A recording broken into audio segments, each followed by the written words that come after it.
Oh, it's all going wrong. Hello and welcome to Make Coral Happy. If you haven't hit that subscribe button, I'm almost at 1,000 subscribers. We're going to be maintaining this nano tank today, which is an absolute shambles. I'm going to be going through a couple things that I do to maintain this. This is my tank, obviously. So while I perform usual just maintenance on this tank, I just want to rant about things that I do, struggles I'm going on with the tank and maintenance right now. So right now the sand bed is just brown. I'm not really too sure why. I think my conch has died. I haven't seen him. Don't know where he is, but I'm sure I'll come across him. So we're definitely gonna have to start siphoning that. I also think it's because I haven't really siphoned the sand bed in a long time. But everything's looking all right. I mean, I am losing a few corals. Who isn't? But I'm actually not losing that many corals. I mean, I lost a massive hammer colony if you saw my last video, but I did save a few here and here. And since then, everything else has been doing all right. You see, as I scrape the glass, there's some things I need to move around, some adjustments I need to make. But yeah, I don't really believe in scraping the glass every day either. I like to scrape the glass, every other day, especially on these smaller tanks, because when you scrape the glass, you kind of like shake the whole tank around and everything gets all scared and stuff. But scraping the glass is pretty essential because if you don't, then you're going to have to go in there with the razor blade to stuff like this, since I haven't been able to get it. Scrape it, get yourself elbow deep in the tank. Damn, look at how much better that looks. Now let's talk about something that I kind of regret. This guy, look, he's poking his head out right now. I regret getting two of these. You want to know why? Because my rocks are underneath the sand bed now. That used to be a rock, and this used to be real nice. This guy used to be above ground a lot, and now it's all sunk down. All the other rocks have kind of adapted well to being sunk in, but yeah, he really just buried that one. So I got to take all the sand off of it, or I got to pull the rock up and do something. But this guy right here has been putting in a little too much work. That's also how I know my strawberry conch died, because the sand bed is brown, as you can see. Terrible, terrible. Looks awful. Okay, so before I do a water change to fix this sand bed, I want to, just throw in that my chalice coral has a hole in it. Anybody know why chalice corals might have holes in them? I bought him. It was perfectly fine, beautiful. I put him in here, and then he had like a little spot on him, and now it turned into a little hole. You can see the skeleton. It's not spreading, hasn't spread in the past few days, but anybody with experience, help me out. Okay, so before I start the water change, I think I'm gonna move these Euphyllia out of the sand bed in the front, since I am gonna be siphoning the sand bed. I don't want them to get buried or anything like that. I know that this frog spawn definitely needs to get picked up. It was knocked over. And this guy was actually super bleached when I got him, put him in the tank, and after a couple months, bam, beautiful green frog spawn. Let's see, where should I put him? I think Eenie. He used to be over there in the corner. He might actually like going back over there, but I want that to be a mushroom corner. So, huh. Alright, so call me crazy, but I moved the chalice over, and I think I'm gonna put this frog spawn. Hopefully, I'm not covering up the camera. Put this frog spawn right up in here, in between these corals.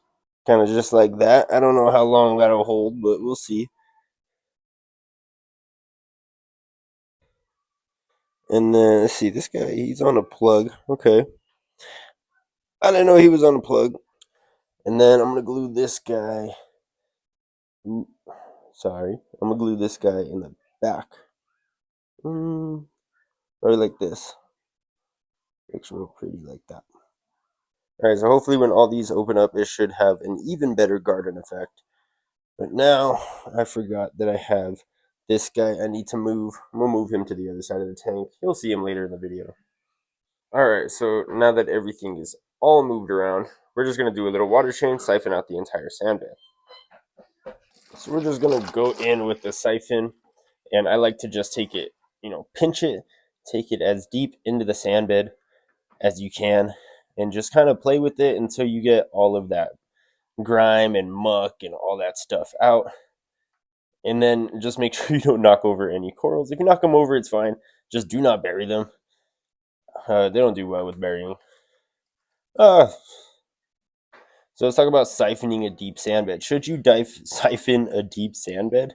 I would say not always, but you definitely should. I've noticed that if I don't siphon my sand bed for a long enough time, I just start running into a lot of issues, and nobody likes issues. So if you want less issues, siphon your siphon your sand bed. Your tank will thank you, and it'll look a lot better too. You'll have just less things to worry about. So it's always kind of sketchy siphoning out the front of these rocks. I know these engineer gobies be putting in work under there, and if this rock pile goes forward one day, it's oves. It's all over. At least for this Duncan coral. Check this out. This is, oh no. Oh, man down, man down. Knocked over the Duncan. Okay, before I cause any more destruction over there, I'm going to come back over to this side of the tank, and we're going to finish siphoning out, I guess, on top of this rock now, because this rock is now underneath sand. Erosion, natural stuff happens. I'm actually I'm tempted just to take the rock out. So tempted. Okay, maybe I'll do it. Maybe I'll do it. First things first, move this forgotten hammer. Totally forgot about this guy. He actually got sick from the other hammer, and it looks like he's doing all right. I mean, he's doing a little better. Uh, Next order of business: take rock out of sand. Okay, this might demolish my biome here. I'm not really planning too much here. I just want to let all of the sand get underneath it, and then just kind of place it back on top. Cause oh no, look at that. Okay, let's siphon all that up. I already have the siphon running, so I should just be able to take all of this nuke out of here. Let's go ahead and move to this side. Let's see if we can get this side of the rock out of underneath. This side is much deeper. Okay, it's way in there. We're just gonna let everything get back underneath. And let's go ahead and siphon all this out before anything bad happens. Quick, quick, quick, quick, quick. What's happening here? We're gonna move him just for a second. We're gonna leap of faith.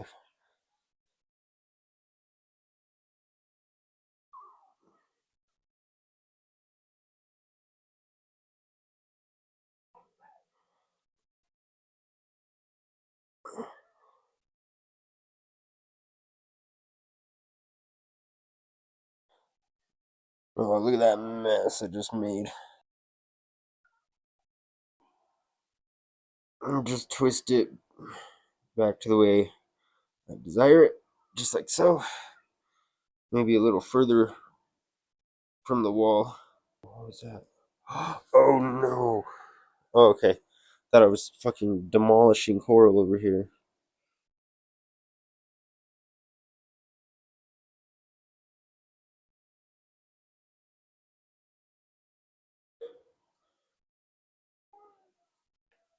Bam, just like that.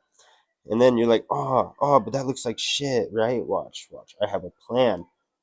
Master plan. Oh my god, I forgot I made a mess out of all my corals.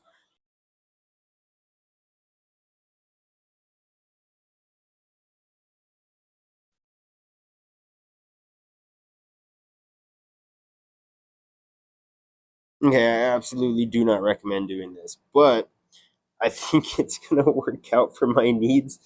I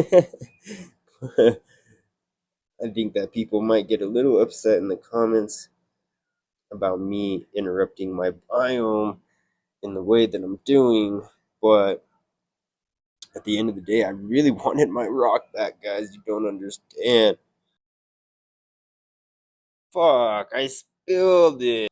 So I took a little break to mess with my wife through AI.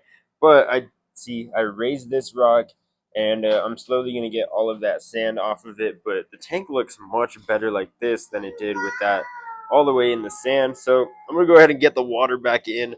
Call me a lazy ass. Not gonna clean the filter. Why am I not gonna clean the filter? Because I filled the bucket up too much. Put the filter in there, I'm gonna make more of a mess. Anyways, look at how beautiful these zoanthids are. These are just generic zoanthids, and over the course of 2 years, they look great in my tank. Absolutely gorgeous. Hopefully, they kind of soliditude is this strain, and that's fucking sick. All right, so you can call me an ape, but this is how I fill up my tank. Just kind of point these, flip them up, point them back, and then you struggle. You get your salt. Take a couple deep breaths. And then you want to pick up your salt bucket. And you want to just dump it in there. And I like to put the whole thing over the tank because you're going to spill this bitch. And if you're going to spill it, you're going to spill it inside of the tank. Call me an ape. This is how I've done water changes for like 2 years. I got an automatic water changer. The port don't fit in here. I used to pour it in the gallon, like little gallon pitchers to pour the gallons in here. That was a pain in the ass after a while. Man, this tank stinks. It's getting down my arm, running into my armpit. I just wanna do a water change.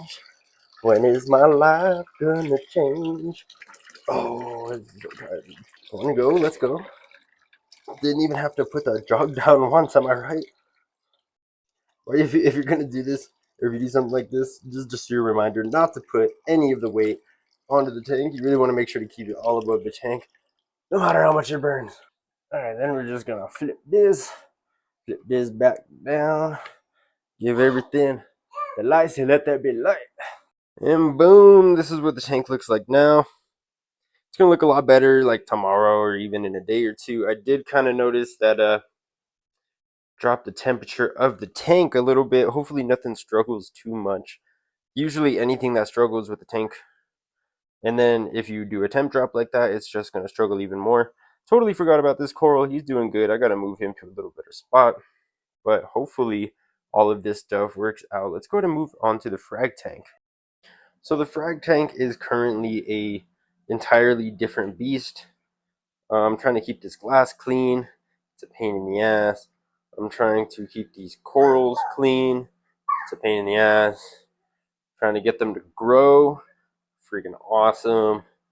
But yeah, it's not quite like a display tank where everything kind of has its set things. You really have to experiment and gain knowledge through experience. And you know what that takes?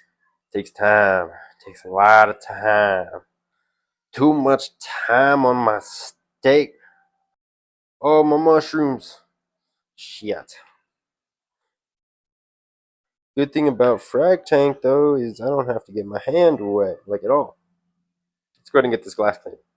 Alright, now that I got the glass clean, you can see that I've got some good stuff going on in here, but there's also a lot of bad going on in here. The bad includes this bubble algae, which is kind of not really growing, but it's just on a few plugs.